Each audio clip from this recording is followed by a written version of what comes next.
Our God is really a wonderful God. Alam niyo po ba na each and every day, kung hindi lang natin napapansin kasi nakasanayan na natin, there are lots of wonderful things around us. Everything is wonderful sa creation ng ating Panginoon. Regardless kung ang tao o ang kalaban sinisira yung wonderful creation ng Panginoon, lagi at lagi pa rin naroon. Kung gagamitin natin ang ating mga spiritual eyes, we will see how wonderful are the works of our Lord. Kaya po, dati ko sinabi ito, ulitin ko, paminsan-minsan po, matuto tayong tumingala sa langit. Especially nowadays, napaka-clear po ng sky. Makakita kayo ng wonderful things sa kalangitan, yung mga ulap. I don't know if you appreciate these things, or maybe mga artists lang nakakapansin dito. Tingnan niyo yung kapaligiran, wag na dito sa baba. Ang tingnan natin, yung mismong gawa ng Diyos ng kanyang mga kamay. Simulan natin sa itaas. Tingnan niyo yung mga ulap, ang ganda ng kulay, napaka-bright ng pagka-blue ng sky.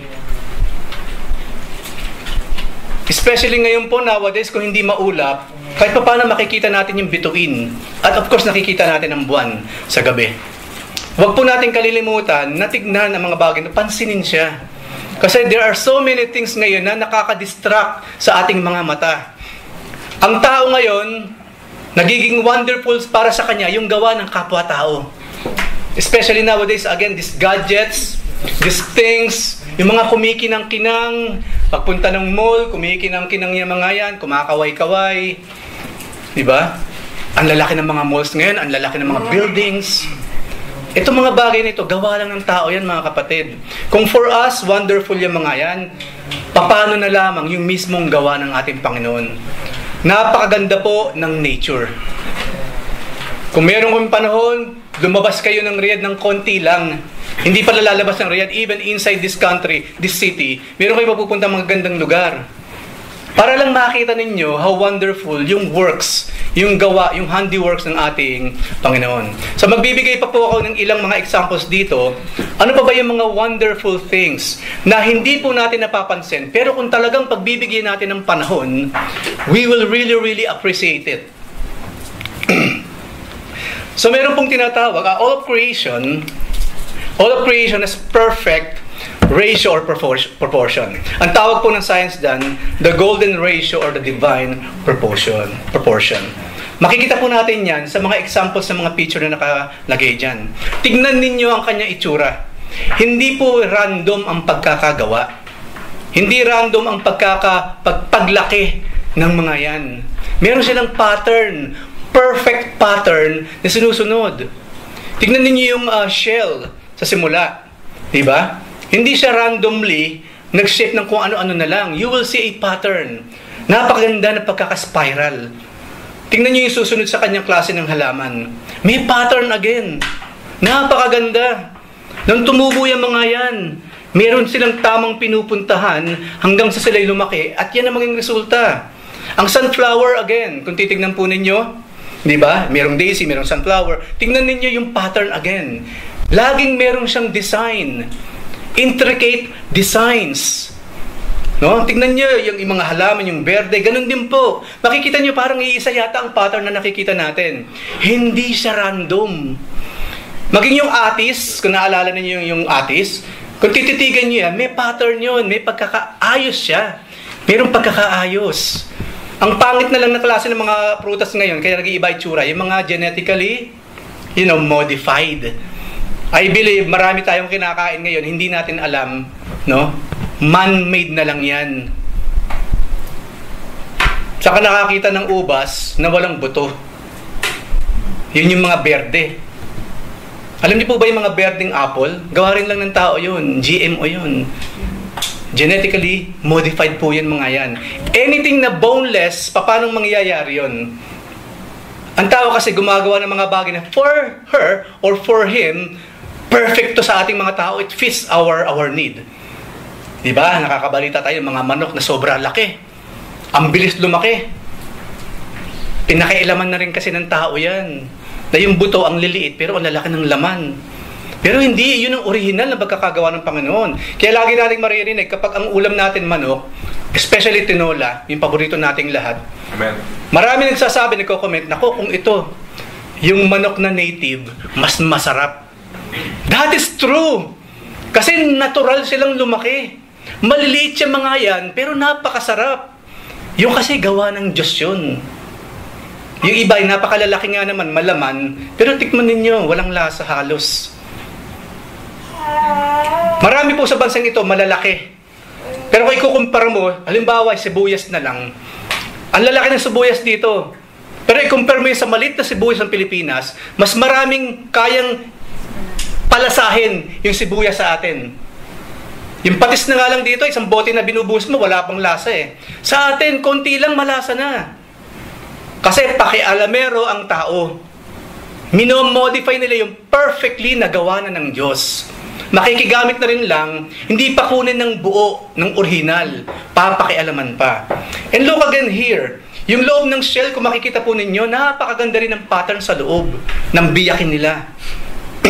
Everything around us ay nilikha ng isang Diyos na napakatalino. Diyos na pinapansin yung kalit-liitang detalye. Mitikuloso po ang ating Diyos pagdating sa lahat ng bagay. Mitikuloso. Hindi lamang yan. Ang ating DNA, hindi po random ang itsura. Meron siyang strings. May tama ang bilang. Ang chromosomes natin hindi pwedeng mabawasan, hindi pwedeng madagdagan. Kasi ano mangyayari? Hindi ba? Merong magkakaroon abnormality sa isang bata. Dapat sakto yung bilang ng chromosomes. Yun ang bilang na nilagay ng Diyos. Pero bakit nga ba nagkakaroon ngayon ng mga tao, ng mga bata, na medyo nagkakagano ng kanilang mga pagkakasilang? Sino may kagagawan? Diyos ba? Diyos ba? Tao na naman. Yung mga kinakain ng tao na natural, ginawang unnatural. Yung mga gamot, ang daming natural na gamot around us, gumawa ang tao, unnatural na mga gamot. Kailangan mo lang na isang gamot, hindi lang yan, kailangan bilhin mo rin itong 4, para sa naman yung 4. Pang-kontra sa side effect ng gamot na para sa'yo. Sa nature po, hindi ganyan. Sa tao, money, money, money. Hanggang sa mamatay ka, magpapadala ka ng sangkaterbang pera sa kanila. Even me myself, minsan tinitignan ko yung mga medicines na tinitake ko, mga vitamins. Kako, pinapayaman ko lang itong mga kumpanyang to eh. O pag tinik mo to, habang buhay na to. Imagine that, habang buhay ngayon, nakakapit sa laman mo yung mga companies behind those drugs, behind those foods. Nakita ninyo pag ang Diyos ang gumawa, wonderful. Pag tao, may kaakibat na hirap. Ginhawa ng konti, marami ng hirap na kasunod. And look at the universe itself. Yung Milky Way, yung galaxy. Ganun din po, meron siyang pattern. Spiral na pattern. At nagulat din ako, ngayon ko rin lang napansin, tingnan nyo yung mga bagyo itself. Even yung mga storms, yung mga hurricanes, meron silang pattern na sinusunod. These are nature, and nature is created by our meticulous, wonderful God. There are lots of wonderful things na ginawa ang Panginoon. Hindi pa po huli ang lahat for us to enjoy those natural, wonderful things.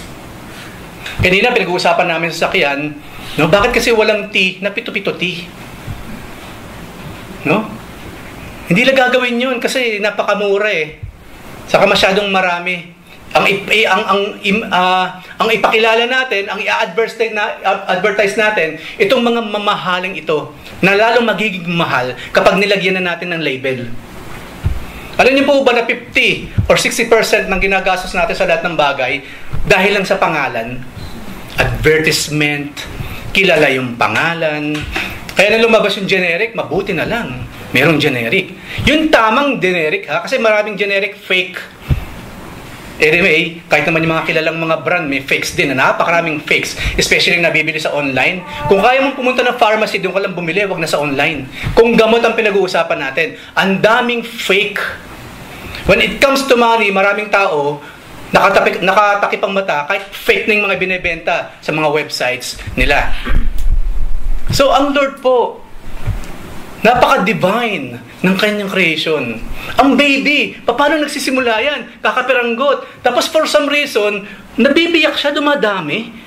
Mula sa iisa, single cell. Tapos magmumultiply. Sa loob niya may dalawa na naman. Nagmumultiply hanggang sa maging bata siya. Imagine that.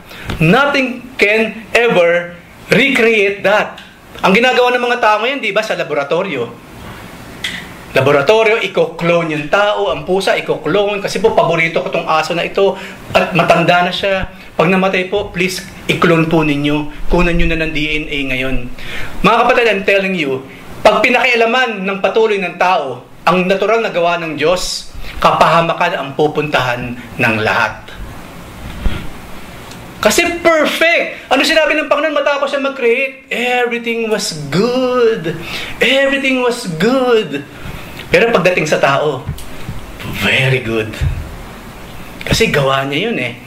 Mula sa kanyang kamay, hinipan niya. Personally, naging living soul ang tao.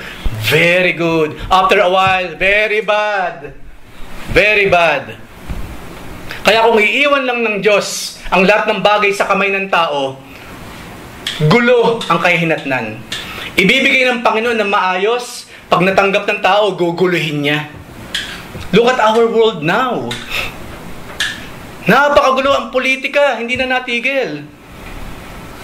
Isama niyo sa panalangin everyday yung nangyayari ngayon sa Pilipinas. And I'm praying for that since makita ko yung pangyayaring yun sa online. I'm asking for justice from our Lord. Kung kinakailangan yung paluin, Panginoon, please do so. Yung mga taong gustong bumiyak sa Pilipinas, sila yung mga rebelde. Aminin nila sa hindi, kapag ikaw nagnais kang biyakin ang Pilipinas, you're a rebel, you're an outlaw.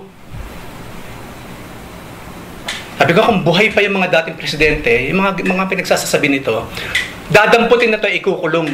What they're saying is not just heresy, kundi rebellion, direct rebellion. Ang sabi ko nga kanina sa mga kapatiran, sabihin niya yan sa harapan ni Jose Rizal, kundi pag hindi siya sinampal ni Jose Rizal.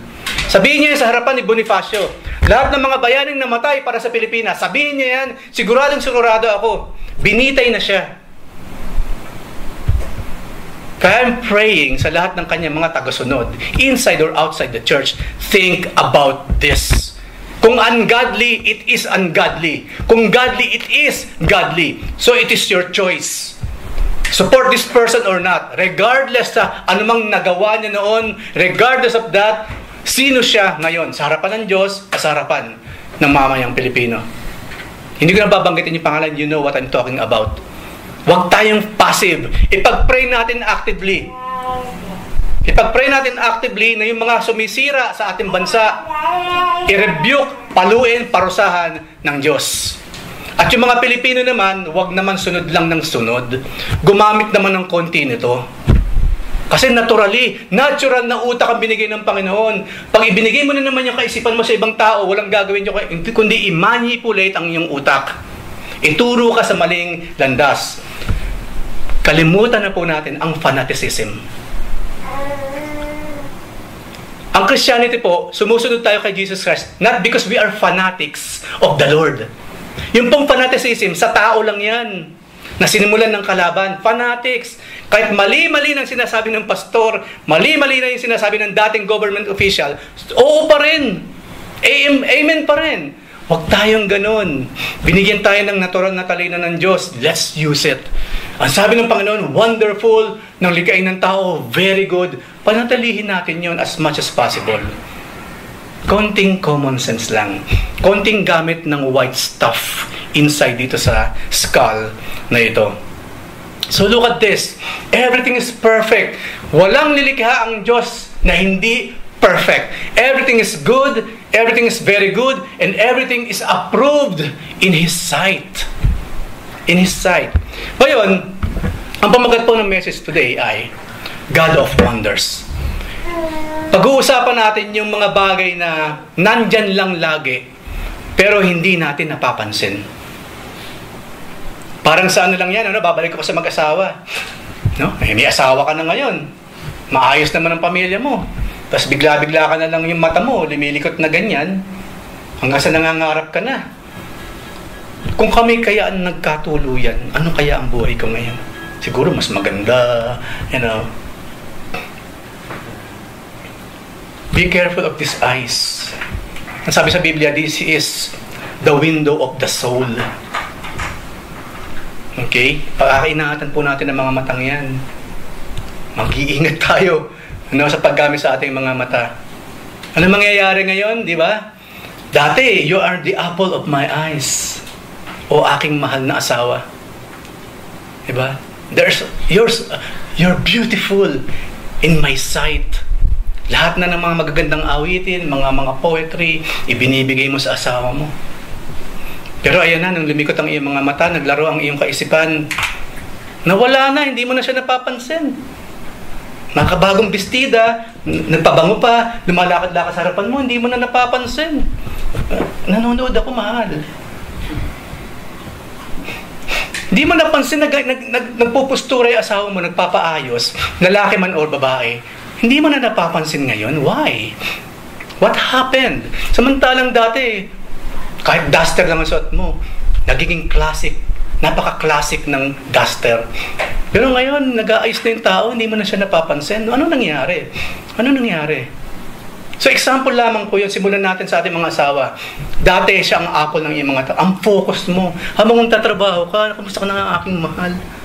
No? Habang naglalaba ka, you're doing it with love. Pero ngayon, pakiramdaman natin ang ating mga sarili. Sabi nga sa isang awit, di ba? You don't bring me flowers anymore. No? Even yung word na I love you, hirap ng bitawan. Hindi natin ito pinag-usapan dahil maging Hearts Day after a few weeks, ha? Pero anyway, lagi namang ang Hearts Day naman every day supposedly, right? So pakiramdaman natin 'yun. Kung medyo sabihin natin may kasintahan ka pa lang, pareho kayong single, pakiramdaman mo rin, bakit kaya ganun? No? Ba't hindi na ako katulad ng dati? Kasi nadidifocus na tayo, nadadivert yung ating attention sa mga bagay na hindi natural. So, pakiramdaman po natin yan. Pakiramdaman natin yan. Kasi napaka-fleeting ng puso. Napakadaling isway ng kaisipan ng tao. Kung hindi mo babantayan ang sarili mo, hindi mo alam, nakapalaot ka na. Wala ka na pala sa pampang. Nandun ka na sa laot. Hinahampas-hampas ka na ng maraming alon at malapit ka nang ma-shipwreck, lumubog sa tubig at malunod. So, ibalik natin, the God of Wonders. Ano yung mga bagay na, katulad ng example ko, nandyan lang naman pero hindi natin napapansin. Sisimulan po natin, doon sa sinimulan ko na kanina, karagdagan na lang. Number 1, of course, pag-usapan natin yung the God of Wonders in the field of creation. Nasimulan ka na kanina, di ba? Pero alang-alang po sa mga bago, especially sa mga bago, ibabalik ko yung konting, yung palagyan kong ginagawang example para kahit pa paano ma-appreciate natin, magkaroon tayo ng idea how wonderful our God is. Babalikan ko po ulit. Look at the planets. Wala namang tali eh. Walang tali. Walang everyday nag-a-arrange sa kanila. And yet, meron silang natural na kilalalagyan sa space pa. Sa space. Alam niyo po ba pag tayo napunta sa space, since space yun walang air, hindi ka makakapunta sa isang lugar unless merong magtulak sa'yo. Kung ako palutang-lutang sa space at gusto kong pumunta sa Pluto, hindi lalangoy ako sa space. Wala akong mahagip na hangin doon or tubig para ako mapunta sa ibang lugar. Wala. Kasi space siya, space. Kaya po tayo nakakausad. Una, meron tayong paa, merong sahig, itutulak natin ang sarili natin, di ba? Sa space, wala namang sahig dun eh. Walang molecules ni isa. Pag lumangoy tayo dito, meron kasi tayong tubig na hinahawi, at yung paghawi natin, ang siya nagtutulak sa atin. Forward, right? Sa space, wala rin ganun. As in po, wala kang pwedeng hawiin, wala kang pwedeng sandigan, para ikaw makaalis sa pwesto mo.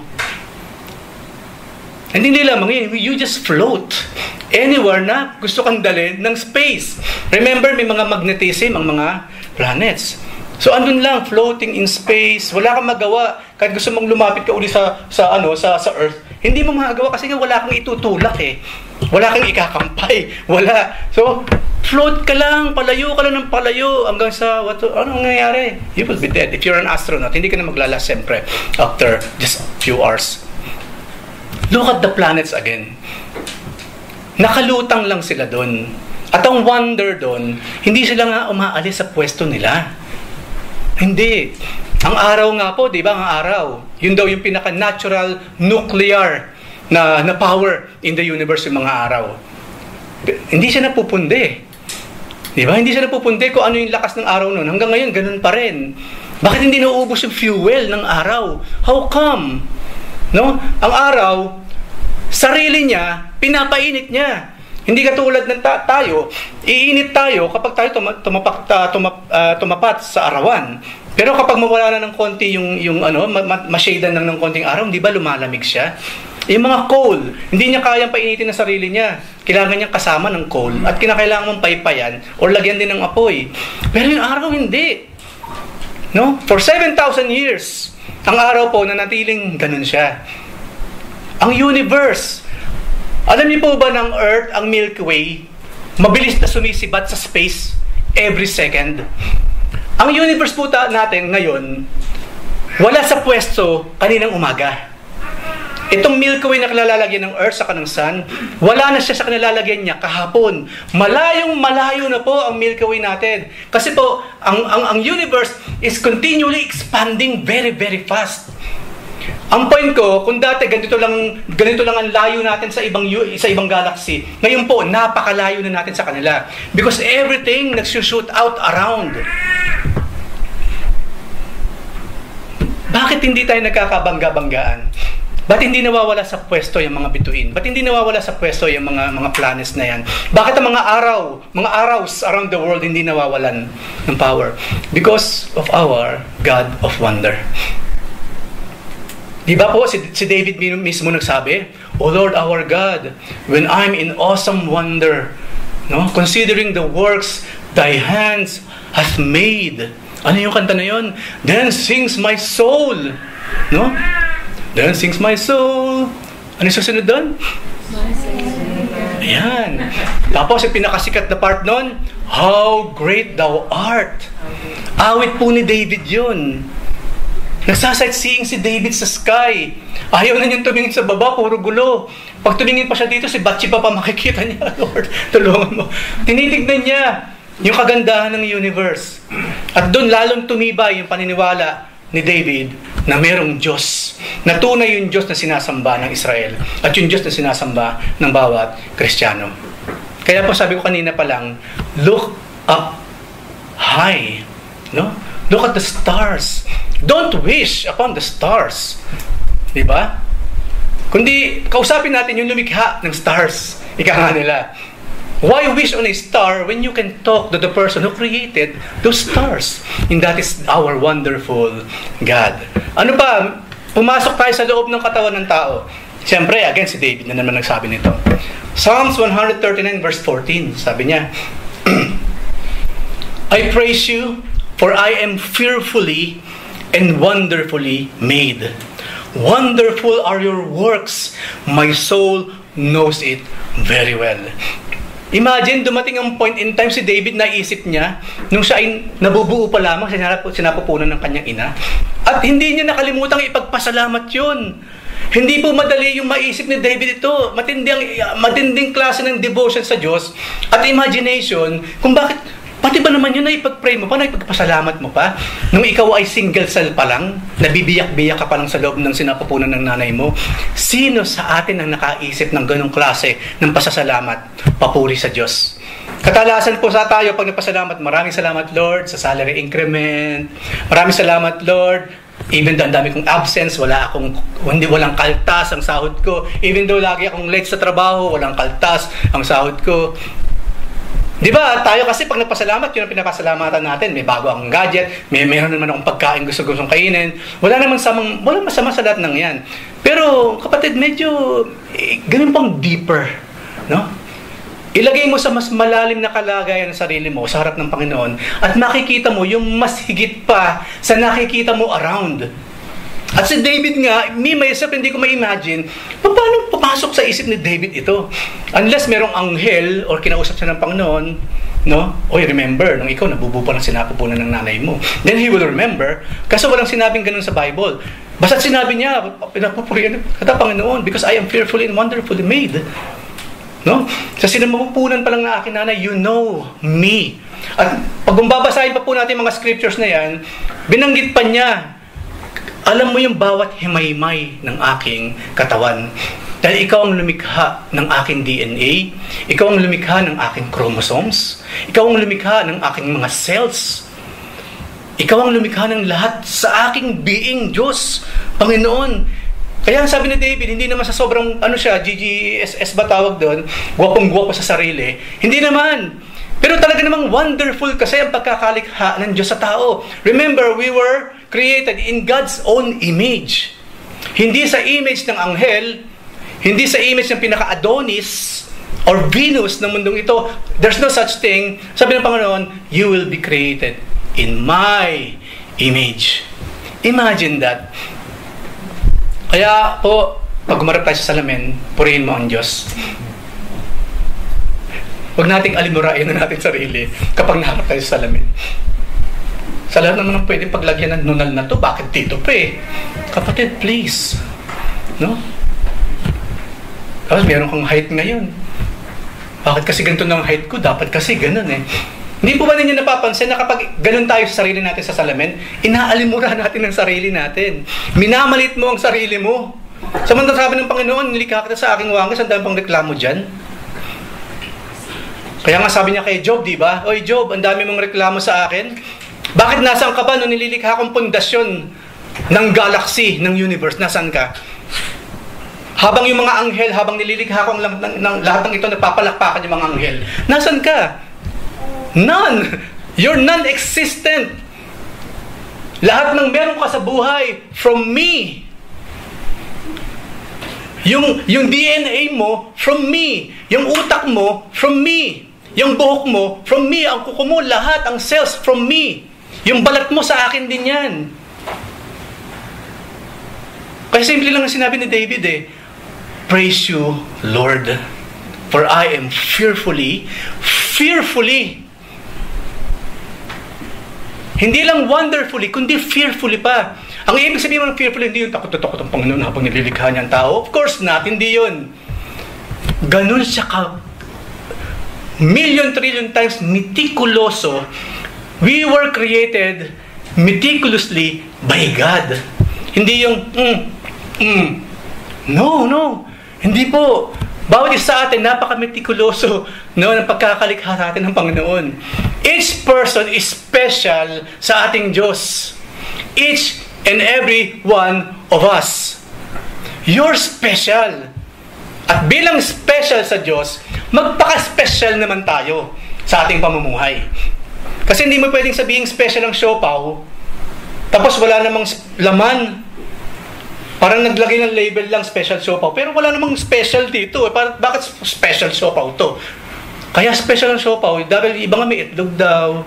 No? Binahiran ng konting pampalasa. Naging special siopaw na siya. Ang totoong special siopaw, yung talagang special hanggang loob. Hindi pagbiyak mo, parang ganun lang yung laman. Hindi special yun. Siguro special na pagkainis ang mangyayari sa'yo pag nakakuha ka ng ganyang klase ng produkto. We are special maging sa ating pagkakalikha ng ating Panginoon. So treat ourselves with love. Accept ourselves. Tatingin na natin, matutuwa ang Diyos pag nakita niya yung anak ko na naman, ayun na naman, nanghihimutok na naman sa isang sulok, hindi niya matanggap na medyo sakang siya. Hindi niya matanggap ang kulay niya. Naghihimutok na naman tong special child ko na ito na meticulously ginawa ko. Kasi bakit daw hindi siya mataas? Bakit hindi raw siya maputi? Bakit hindi raw siya brown? Bakit hindi raw siya pinanganak dito?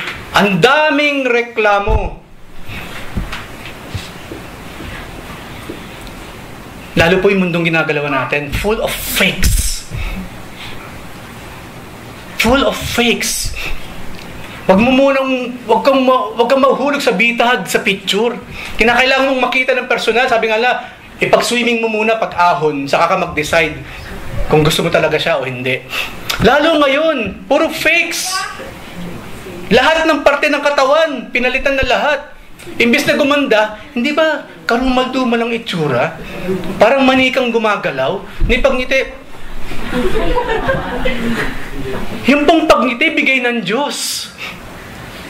Because God smiles over us, and we must smile back with love to our God. Itong mga taong ito na ginawa na sa nguso nila, ang lalaki na ganon. Nguso ba talaga nung nakikita ko or what? Kaya pag nag-smile, hindi makasmile man lang sa kapwa-tao, sa Diyos pa kaya? Wala akong problema kung gusto natin mag-makeup. Wala akong problema na mag-exercise ka para mabawasan ng konti yung iyong mga gilid-gilid dyan, yung love handles ang tawag nila. Anong problema doon? Pero kapag humantong ka na sa time, ayaw ko, Panginoon, ng ilong na binigay mo sa akin. Tanggal. Lord, ayaw ko ng kilay na binigay mo sa akin. Tanggal. Lord, ang pisngi po, I hate my face. O, tanggal. Na pinalitan mo ng mga gawa ng tao. Kayo mismo magsabi, blasphemous ba yan o hindi? Look at them now. Puro silicone ang loob ng katawan. Sabi ko nga, sa dinabi-dabi ng pwedeng magandang palitan sa katawan ng tao, bakit hindi kayo mag-focus sila sa utak? Magpakatalino kaya kayo? Right? Puro sa looks. Puro panlabas na kaanyuan. Minsan naman, naisin ninyong, paano kaya ako tatalino pa? Para hindi na ako naloloko, konting bola sa akin, sama na ako kaagad. Ipag-pray yung mga ganyan, hindi yung mga panlabas, na later on, magsasag.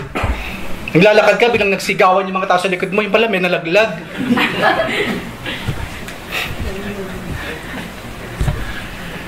Bakit walang gumagawa ng gamot? Gumagawa ng mga bagay, as bagay meron din naman. Sangkaterba ang libro, online, libre mo na mababasa.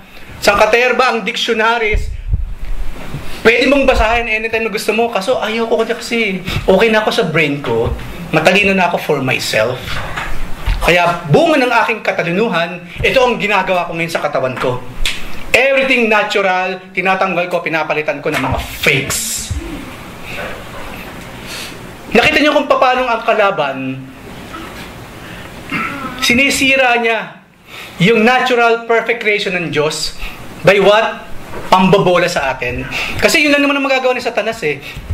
Pangit ka actually. Ipaisip na lang ng kalaban sa iyo yun. Ako talagang mawiwindang na, sira na ang buong isang buwan, hanggat hindi niya napagagawa ng paraan yun.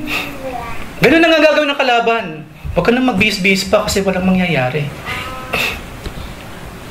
I'm telling you, hindi natin nalalaman. Minsan napakasimple lang ng mga suggestion ng kalaban sa atin. Napakasimple lang. Lagyan ka lang ng kalaban ng ganito. Maganda ka ba talaga?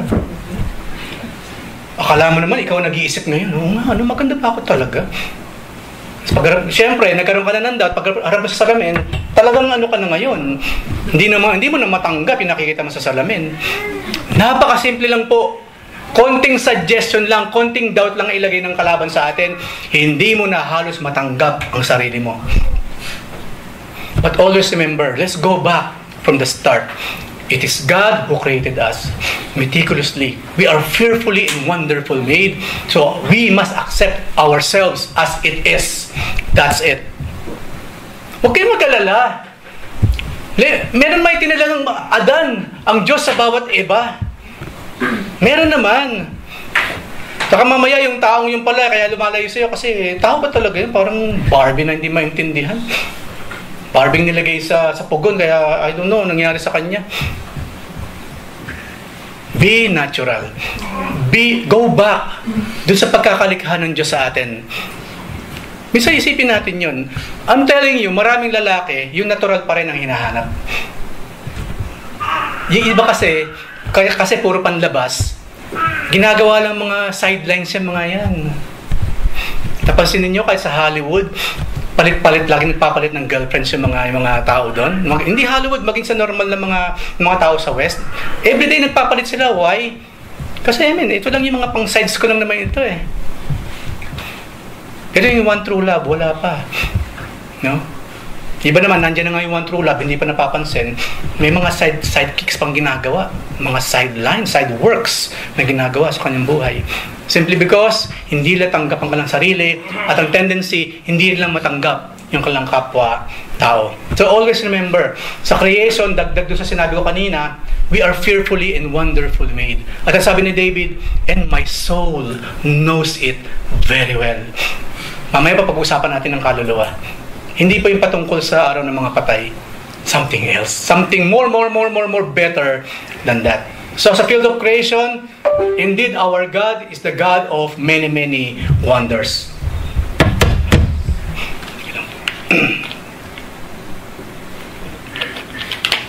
Ito po nangyayari din sa atin everyday. At hindi na rin talaga natin halos naiisip. Ano po yan? Pangalawa, God of wonders in the field of His providence. Yan pong providence, nagsimula sa salitang provide, provisions. Our God, ang isa sa tawag sa Kanya sa Scripture, the great providence. Kasi siya yung Diyos, di ba? Jehovah, yung paborito natin? Jehovah Jireh. Yan, paborito ng mga Kristiyano yan kasi lagi may binibigay ng Diyos Di ba? Jehovah Jireh, the God who provides. So yun po, ang provision po ng Diyos, everyday po nangyayari sa atin. Maring nakukulitan na tayo, hindi, lagi naman ganyan, lagi sinasabi yan Kaso kinakailangan natin everyday ma-remind na everything that we have in our lives, besides this one and only body na kinakailangan nating ingatan, lahat, everything around us, provision ng Diyos. So, pag-usapan natin, in the field of providence, ano yung matututunan natin dito? Again, si David. Actually, we will be sticking on the book of Psalms, some part of it. Psalm 32, 7 and 8. Ang sabi dyan, si David again, siya nagmumuni-muni. Mahalaga talaga yung may time tayo ng pagmumuni-muni, mga kapatid. Yun po yung quiet time na tinatawag. Iba yung nandito tayo, iba yung nasa prayer meeting, iba yung nasa Bible study, dun sa napakahalagang quiet time with the Lord. With the Lord. Kasi doon tayo makakapag-isip ng mas malinaw. Ano sabi ni David? Minsan siya nagmumuni-muni. Sabi niya, Father, you are a hiding place for me. Isang awit na naman, you are my hiding place. Ikaw ang aking takbuhan. Ikaw ang aking kandungan.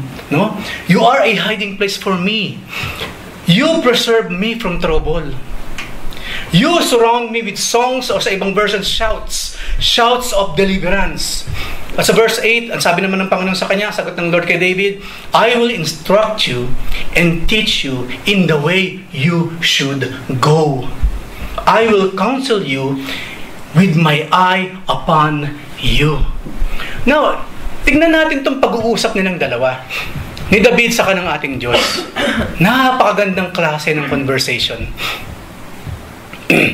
Yung sinabi ni David, ito yung something na gustong-gustong naririnig ng Diyos na nagmumula sa ating lahat. Walang problema na yung supplication, walang problema na humingi tayo ng mga pangailangan natin. But do not forget to remember, pag nakuha mo na, ipagpasalamat mo siya. Each and every time nagagamit mo yung bagay na yon, each and every time nakikita mo siya. Ang isa example ko ulit, para sa mga bago, siyempre, everyday, sinasakyan ko na yung kotse ko, di ba? Andyan na yan, nakapark lang dyan, kailangan ko, magdadrive ako, and so on and so forth. Pag uwi ko ng bahay, papark ko lang dyan, iiwan ko na. Ngayon, minsan ako'y nagbubulay-bulay, kasi po, time ko ng, isa sa time ko ng quiet time, yung kapag ako nagdadrive. Kasi, kaysa naman kung ano isipin ko habang nagdadrive, mabuwisit ka din sa mga kasama sa kalsada. Yun ang time ko to pray at magkaroon ng quiet time with the Lord. So, isang araw ngayon, habang nasa traffic, for some reason, bigla akong kinapaka pa akong ganun yung manibela. Tapos yung dashboard, tinignan ko yung paligid, tinignan ko yung handle, tinignan ko yung fabrics or what. Sabi ko, Lord, maraming salamat. No? Sabi ko, ba't hindi ko napapansin to? Lagi akong narito sa loob ng coaching ito. Pero bakit parang ngayon ko lang yata naramdaman itong napaka-importanting provision na ito na ibinigay mo sa akin? Yun lang, napaka-simple. God reminded me, I gave you this car. And alam mo naman kung anong iba't ibang klaseng natural resources ang ginamit ng mga manufacturers para magkaroon ka ng sasakyan. Kumuha sila ng metal, no, na aking nilikha. Kumuha sila ng some kinds of plastic na akin din naman nilikha. Meron silang ginamit na upholstery dyan na ako rin ang lumikha nun, anak. Yung gasolina ang ginagamit mo, nanggaling din yan sa natural resources na aking nilikha. Isipin nyo isa-isa. Yun na lamang ingredients ng kotse. All of those things nanggaling sa likha ng Diyos. And you are now inside it. You are using it. You are protected by it. At nagagamit mo siya, hindi lamang sa personal, higit sa lahat, para sa para sa simbahan, para sa ating Panginoon. Imagine that. So, nung ma-realize ko, sabi, Lord, maraming salamat. Oo nga. I am surrounded by your providence. Dito pa lamang sa loob ng maliit kong sasakyan. Pero bakit nalalampasan ang aking tingin? Lagi ako nakatingin sa labas ng windshield.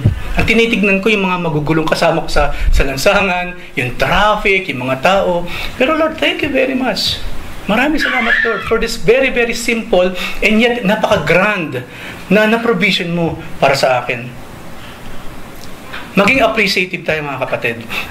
Maybe yung mga damit na mga suot natin ngayon, galing din naman yan sa bulak, sa mga natural resources na ginawa ng ating Panginoon.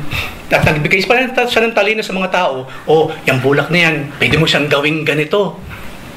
Yung plastic na yan, pwede mo siyang gawing ganito. Yung metal na yan, pwede mo siyang gawing ganito. Ang Lord po ang behind sa lahat ng ating mga tinatangkilik ngayon. So don't ever forget to appreciate our Lord. Katulad ni David.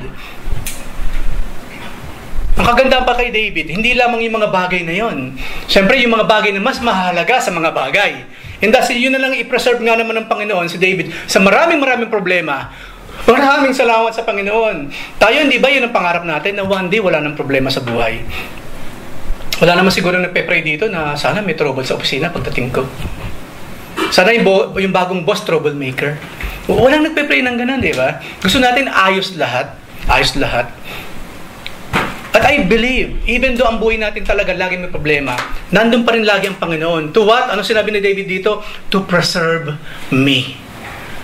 Lord, sa kabila ng aking pagkainis, pagkayamot, pagkainip, or parang nawawala na ng saysay ang lahat ng bagay na sa aking paligid, Lord, thank you very much. You are preserving me from these things.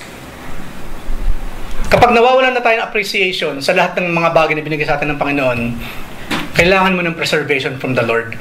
Because ang kalaban na ang pumapaligid sa'yo. Magpalit ng kotse. 12 years na yan eh. Ako, laging sagot kay Satanas. Sa kalaban na bumubulong.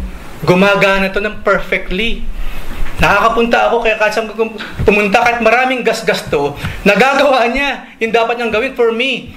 Saka hindi ako nagpapapogi. Kanino ako magpapapogi? Ba't ka kailangan ng bagong kotse? Unless ako pumupunta ng kliyente, mapipilitan talaga ako magpalit ng sasakyan. Kaso nasa bahay lang naman ako sa opisina eh. So why? Ako po lagi ako nangangatuwiran sa sarili ko kasi sometimes ang kalaban ng bumubulong nun, palitan mo na yan. Buksan mo yung Amazon. Mag-browse ka doon. Napansin po ninyo kapag kayo nakatutok sa mga apps na ganyan, ang tendency talaga parang merong something sa loob nagsasabi, bumili ka na. Bumili ka na.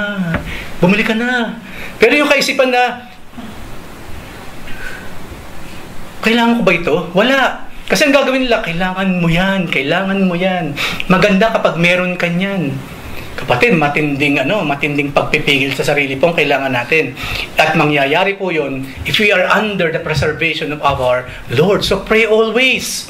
Ang mga matang ito pinagpe-prayan, Lord, ilayo mong aking mga mata sa mga bagay na alam mo naman, pinagtatapunan ko ng pera. Na wala namang lasting value. Na ako lang naman na makikinabang, hindi marami. Help me, Lord, sa mga bagay na ito. Help me, Lord. Pagbili ng damit, ganun din. Minsan nga, nagkakaroon naman ng damit pag may nagregalo eh. Why? Kasi marami pa akong damit. Hindi ko nga naisusuot lahat. Kaya actually, pag ako lang din lang, hindi ako nagpupunta sa mga lugar na yan. Kasi I don't need it. Whatever na meron sa loob niyan, I don't need. At ang delikado pa, pagpunta ko dyan, even though I don't need it, baka mapabili pa ako. Di ba? So, control lang po. Control. Yung mga bagay na nasa paligid natin, simulan natin, yung mga bagay na sa atin na. No? Ipagpasalamat natin sa ating Panginoon. You surround me with songs of deliverance or shouts of deliverance. Paminsan-minsan ng Panginoon sumisigaw sa ating kalooban. Huwag mong gawin yan, anak! No? Yung pagpipigil na lang ng Panginoon. Huwag mong bilhin yan, huwag mong bilhin yan. Kunyari sa shopping ulit. Listen to that. Listen to that. O huwag mong kainin yan. Alam mo naman, patok-batok yan. Ay, ikaw pa naman, kandidato ka na. You are next in line. Ginagawa ko sa joke, di ba? Pero alam naman din ninyo, kayo mismo nakakita ano nangyari sa mga kapatirang hindi pinangapangalagaan ng sariling katawan. Kadalasan tayo pag kumilos, huli na ang lahat. Nandun na. Why? Kaya po may Bible. Ang Bible po parang medicine. Pero siya yung klase ng medicine na ano? Sabi nga nila, di ba? Prevention is better than cure. Right? Sapat nasa preventive side tayo, mga kapatid. Ang Bible kasi nasa preventive side. Sabi ng Panginoon, thou shalt not. Right?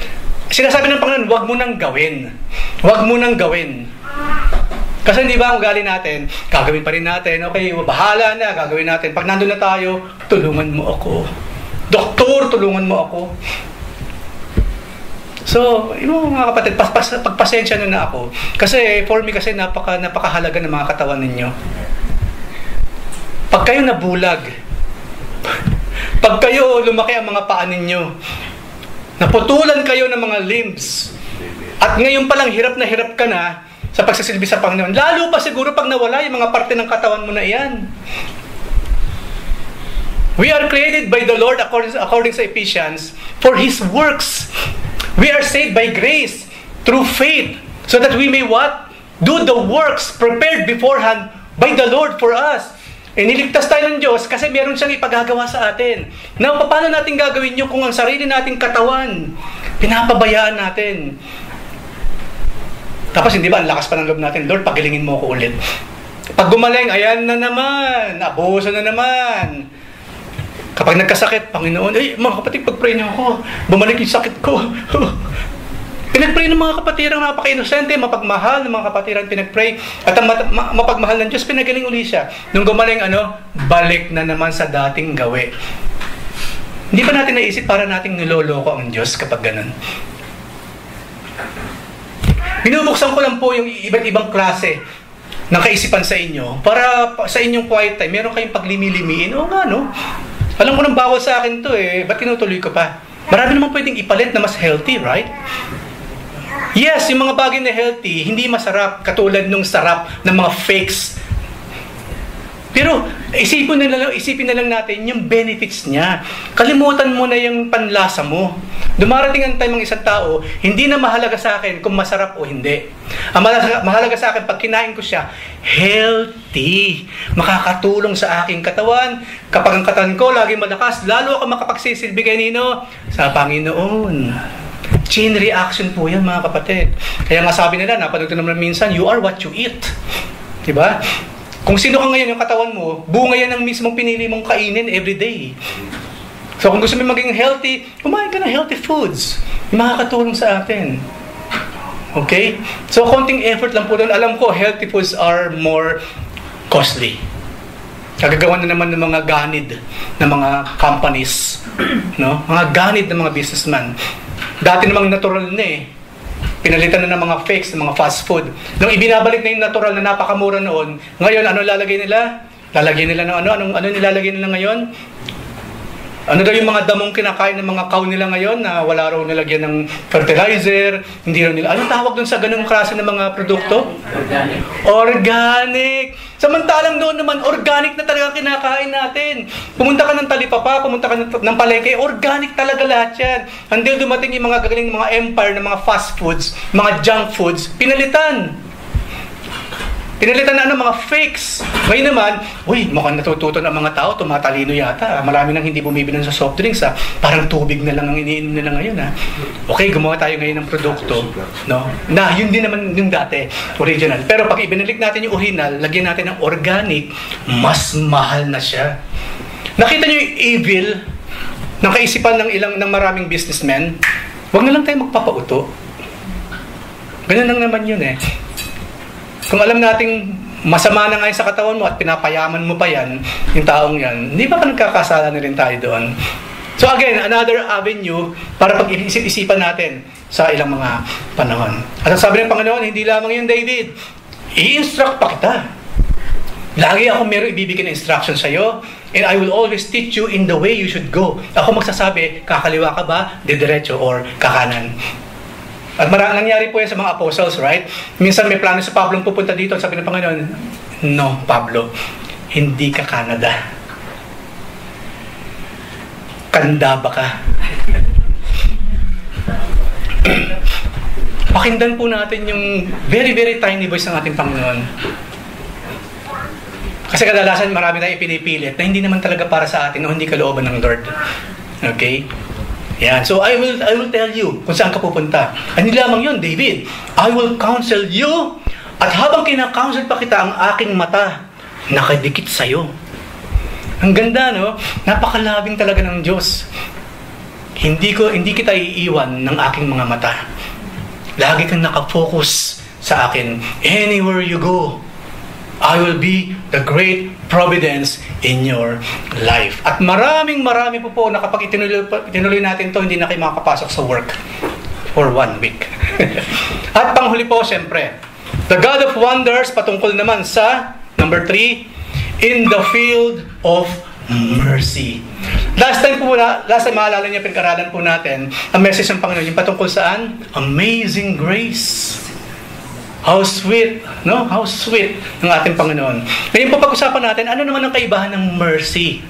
Kung yun ang grace, what is mercy naman? Kasi si mercy at si grace ang nabinigay ng Panginoon sa bawat isa. Di ba? Mercy and grace. Pag mayroong anak na babae, no? Okay, mercy ang pangalan niya. Ito. Di ba? Si grace. Psalm 103 verse 2 to 6. Ito po muna, itutuloy natin sa kabila yung slide. Sabi po dyan, verse 2. Ito po lagi nating basahin itong aklat na ito. Especially itong 103 ng Salmo. Kasi po yung ganong klaseng mercy dito natin mababasa na binigay ng Panginoon. Ang sabi ni David, bless the Lord, O my soul, and forget not all of His benefits. Marami pong benepisyo ang Diyos sa atin. Maaring karamihan po hindi natin nagagamit o hindi natin namamalayan. Pero dito po kahit paano, mayroong mga binanggit sa David, ito nga yung benefits na ipinagpapasalamat niya sa Diyos. Sabi niya, verse 3, ano yung kasama sa benefits? Who forgives all your iniquity. Ang Diyos po, lagi tayong pinapatawad sa ating mga kasalanan. Madalas po, 99.99% yung kasalanan gagawa natin, kagagawan natin. We chose to do that sin. Minsan lang nangyayari yun, pambihira ka, nilagay mo naman ako sa alanganin. Mali naman pala itong pinagawa mo, yung tao iyak ng iyak. Minsan may nangyayaring ganun, di ba? Tatiwala tayo, ginawa natin sa sabi niya, nung gawin natin yung pala, meron siyang gustong mangyari na ikasasakit ng loob ng iba. Kaya mag-iingat po tayo mga kapatid. Hindi lahat tayo inuutos sa atin, susundin natin. Kuya Lito, ito lang ang kainin mo. Ito ang kainin mo. Ikaw naman, tuntuan mo si Kuya Lito. Oh, yes, ito lang. Even though 3 ang cake dito, ito lang talaga kakainin ko. Or what? Yes. Yung pala, tangkilikin mo lang yung kanya. Hayaan mo na yung ibang cakes. At tayo ang ginagawa ng talaga, kahit maninipis, diba? O Lenlen, ha? O Leslie, ha? O Ernani, ha? Ganun tayo eh. Gusto natin mapagbigyan lahat. Kasi may mga, of course, this is just fiction, figment lang na aking imagination. Of course, may nangyayari na, ito lang palang cakes. Harangan pa iba. Kain ka na. Diba? Of course, sasakit naman ang damdamin ng iba, diba? Nag-effort din yan eh. Example lang po yun at marami pang iba. So, God forgives our iniquity. Nga po pala, iba, kasi napakahalaga rin po ng forgiveness. Ang sabi sa Bible, kung hindi ka marunong magpatawad, hindi ka rin patatawarin ng Diyos. Period. Kung gusto po natin ang 2024 natin maging tatagang masagana, magpatawad tayo. Kahit hindi humihingi ng tawad yung tao, dahil hindi niya inaamin na kasalanan yung ginawa niya sa'yo, kahit na patawarin na natin mga kapatid. Tapusin na natin yung question ganito, Kuya Eric, paano hindi naman siya humihingi ng tawad? Paano kasi patatawarin? Hayaan mo na sa Diyos yun. Yung Diyos na ang bahala sa parte na yun. Ang parte mo ngayon, magpatawad ka na. Yung pang tinitignan ng Diyos sa kanyang mga anak. Dahil siya'y mapagpatawad, dapat tayo rin mapagpatawad. Regardless kung ano yung ginawa sa'yo, regardless kung humingi ng tawad or what, magpatawad po tayo. I'm telling you, yung pagpapala ng Panginoon, ibubuhos niya, why not? Why not? Mahirap pong mamuhay ng walang kapatawaran. Laging ampat ang lahat sa buhay. Ang kaligayahan, ampat. Ang salary increment, ampat. Minsan naman, meron namang salary increment, lumalaki pa yung kita, yung sahod. Yun na lang ang meron siya. No? Pera lang palang gusto niya. Meron siya nun. Kayang-kaya magbigay ng mundo ng pera. Kahit ikaw, wala kang kapatawaran. Pero hindi ba mas masarap tamasahin yung salary increment, let's say, kung alam mo malinis ang iyong kalooban? Kesa naman yung hindi ka na nagpapatawad, lumalaki pang sahod ko. Ano mangyayari sa'yo? Di ba lalo kang magiging thick-skinned?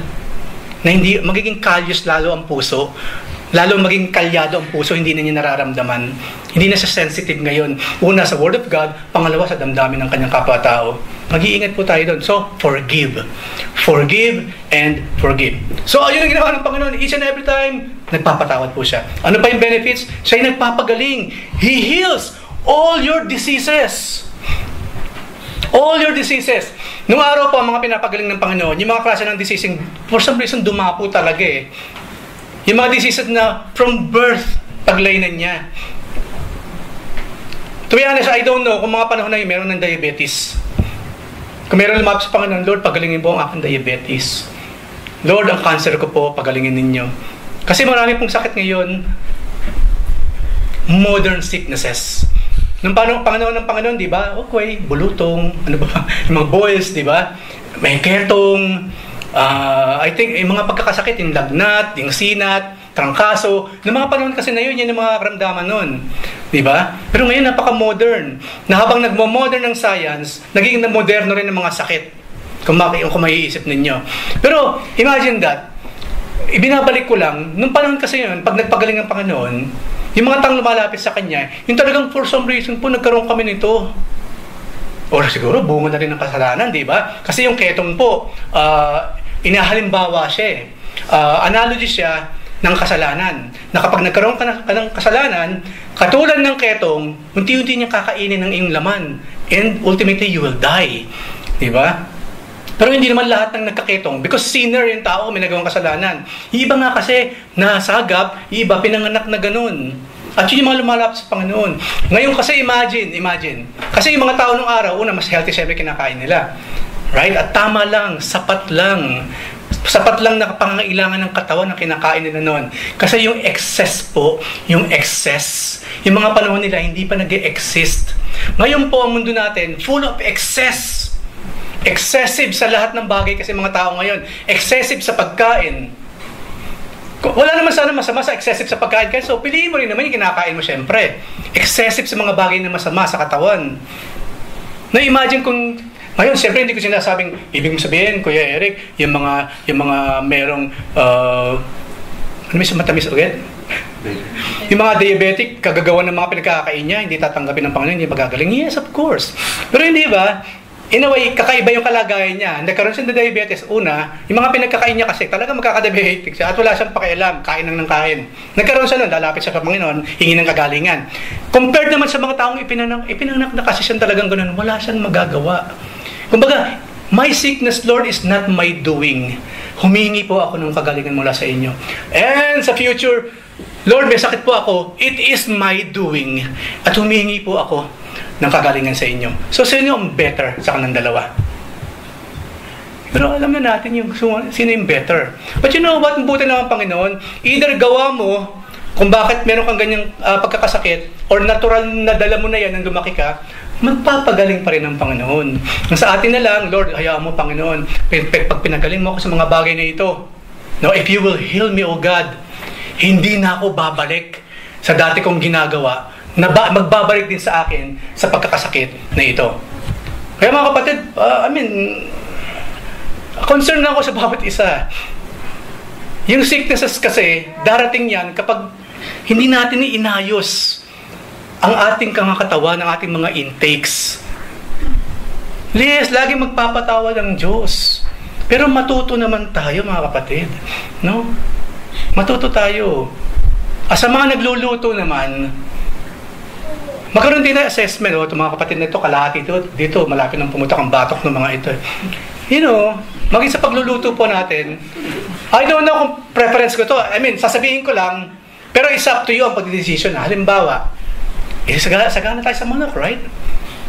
Kasi bukod sa beef, chicken lang naman talaga. Ano kaya? Fish. At kadalasan, chicken. Right?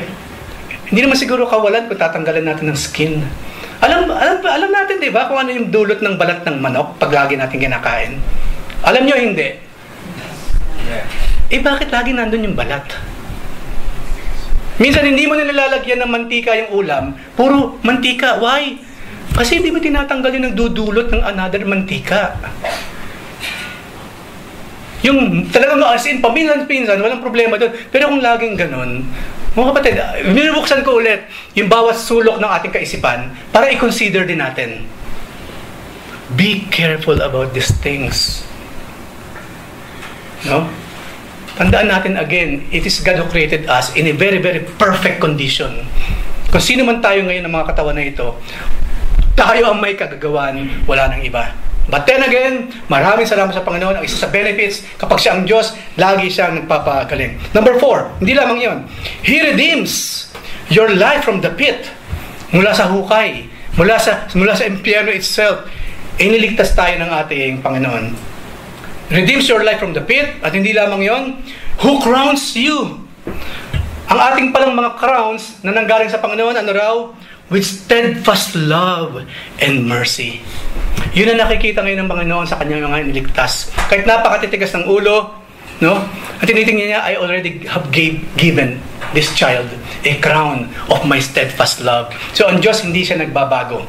Nagbabago man tayo, ang Diyos, hindi. Laging sa iyo ang aking steadfast love and mercy. In verse 5, who satisfies you with good, so that your youth is renewed like the eagles. Lagi po natin kinukot ito. Hindi naman yung instantly, uy, para na akong batang agila. No? Kahit medyo may edad na, parang, mga kapatid, ang sabi ng Panginoon dito, satisfies you with good. Kung gusto nating maranasan yung sinasabi sa Bible na our youth will be renewed like an eagle, then yung good ang gamitin natin. Hindi mga bagay na bad for us. Nakuha niyo yung gusto kong sabihin? Kahit kasi mag-pray tayo na mag-pray, Lord, maging ang aking lakas, katulad ng isang batang agila. And let yung mga bad ang lagi natin tinatangkilik, what will happen to us? Baka ang mga anghel nagtatawanan pa. Kasi ang anghel nandyan lang. Lagi sila, mga watchers sila, lagi nanonood sa atin, ang mga anghel ng Diyos. They exist and they are around us now. No, ang mga anghel ngayon, tawanan. No? Ang mga anghel po nagmamatsyag everyday. Nagmamatsyag. Buti lang hindi natin nakikita. Hindi lamang yun, sabi dyan, the Lord works righteousness and justice for all who oppressed. Yan din ang benefit natin. Kaya po yung ginawa ko sa aking panalangin, especially nga po sa isang rebelde na nananais sumira sa ating bansa. I'm asking, Lord, let your righteousness, and also, Lord, we need your justice against these people. Dahil hindi sila nakakatulong sa bayan. Nakakagulo pa sila. So, isama po natin sa panalangin ng mga bagay na yan. At ituloy po natin, dito na po tayo matatapos, last slide. Psalm 103, 8-13 naman. Kasi hindi natin pwede lampasan. The Lord is merciful and gracious. Bakit mo nasasabi yan? Kasi ano siya? Slow to anger. Napakahaba ng panahon bago magalit ang Diyos. Napakamapagtimpi po ng Panginoon. Bago tayo parusahan, halos, ang Diyos talaga, lalapatan ko ba ng palo itong... ganun kasi siya, magulang siya eh. Hanggat maaari, ayaw niya masasaktan ng kanyang mga anak, right? Ganun daw ang Diyos, slow to anger, and abounding in steadfast love, katulad kanina. At ang sabi niya, ang Diyos daw, He will not always contend, nor will keep His anger forever. Yung content kasi, ang Diyos daw hindi mahilig makipagtalo. Hindi lagi makikipagtalo sa atin ng Diyos. Marunong siyang manahimik and just do the love, yung application of love sa kanyang mga anak. At ang sabi niya, hindi niya ikikip yung anger forever. Kaya kung tayo po hanggang ngayon, galit pa rin tayo sa isang tao, again, that is sin. Kasi ang Diyos kasi hindi naglalast forever o mahabang panahon yung kanyang anger. Kasi kung ang Diyos po katulad natin, lagot na tayong lahat. Baka hindi niya na ako nakikita dito dahil ganun na lamang ginawang paglampaso sa akin ng Diyos. Di ba? Because I'm not perfect. I still commit sin. But maraming salamat sa Panginoon. His anger do not last forever. Sasabi niya, ito pa nga maganda. Ang Diyos daw, kung magparusa, hindi katumbas ng pagsuway.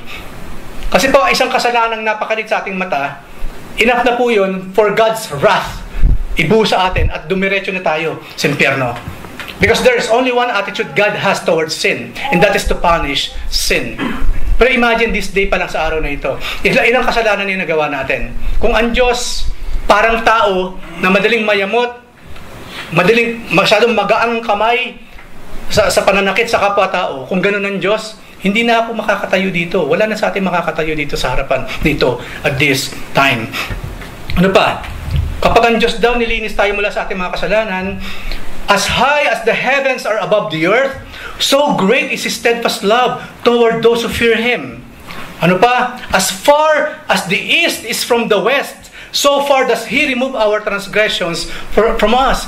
Tinatanggal niya, iminawak siya sa malayong lugar yung nagawa natin pagkakasala. Verse 13, as a father shows compassion to his children, so the Lord shows compassion to those who fear Him. If we want these benefits, ang sabi lamang dito, di ba? Kailangan daw magkaroon tayo ng banal na pagkatakot sa ating Diyos. Be fearful sa ating Diyos. A holy kind of being fearful. Kasi po pag meron tayong banal na pagkatakot sa Diyos, then gagawin natin yung mga bagay na hindi niya ikagagalit. Sumahin niyo na lahat ng sinabi ko kanina, makakatulong yun. Di ba, bago tayo kumain, nagpe-pray tayo. Right? Minsan nga may nagbibiro pa, Lord, tanggalin po ang lahat ng cholesterol sa pagkain ito na aking tatanggapin. Tanggalin po ninyo, Panginoon, yung mga toxic wastes na nandito sa aking kakainin ngayon. Yung pala di ba po nang kainin? Di ba, tapos ang usapan. Tapos ang usapan. Pero biri-burian ng araw. Pero yun ang point ko. You are what you are, or what you eat. So, bantayan natin ang mga bagay na ito. Nang sa ganun, lahat ng benepisyo ng Panginoon ating ma-enjoy in our life. So, ang ating verse to ponder for today, again sa Psalm. Psalm chapter 40, verse 5. Ang sabi diyan ni David, sa lahat ng mga pinag-usapan natin kanina, na pawang kinuha sa Book of Psalms. Sabi ni David, many, Lord my God, are the wonders which you have done, and your thoughts towards us. There is no one to compare with you. If I would declare and speak of them, ang inyong mga benefits, Lord, sabi niya, they would be too numerous to count. Hindi mabibilang yung each and everyday na benepisyo na ibinibigay po ng Panginoon sa atin. Hindi mabilang. Alam niyo po ba, it requires, hindi lang basta energy, it requires such power just to wake up. Yun na lamang paggising. Hindi po basta-basta ang paggising. Minsan meron ako napanood panghuli na gising bang utak habang tayo natutulog? And the answer is yes. Ay, pagpasalamat natin sa Panginoon. Lord, maraming salamat na habang ang aking utak in general ay natutulog, meron kang ginawang device sa loob din ng utak na ito na laging gising. Kasi imagine niyo kung totally 100% tulog ang utak, sino ngayon ang gagawa ng pagtunaw sa kinain mo sa araw na yon habang ikaw natutulog? Kung tulog lahat yan, walang gumagana habang tayo natutulog, paano kayo higa? Sino magpapatubak ng puso mo? So imagine that. Again, binubuksan ko yung isip niyo sa bagay na ito because this is too wonderful. Habang tayo nag-e-enjoy sa tulog, God wills it that there is something in our subconscious na laging gising para tayo ay magising pa. And that is the work of God. Alam naman natin, merong natutulog pero hindi na nagigising. At magpasalamat tayong lahat. Hindi pa nagmamalfunction yung nilagay ng Panginoon sa ating brain upang habang tayo natutulog, siya'y kumikilos, nagbabantay sa ating katawan, sa ating mga internals, at gigising din naman sa atin sa umaga. So that is how wonderful our God is. At Marami pa po mga kapatid. Kayo na po ang mag-research. Magbasa pa kayo ng Bible. Tignan po ninyo online. Ano pa yung mga wonderful things na ginagawa ng Diyos sa ating mga buhay. And you will be amazed. Tama ang sinabi ni David, they are too numerous to count.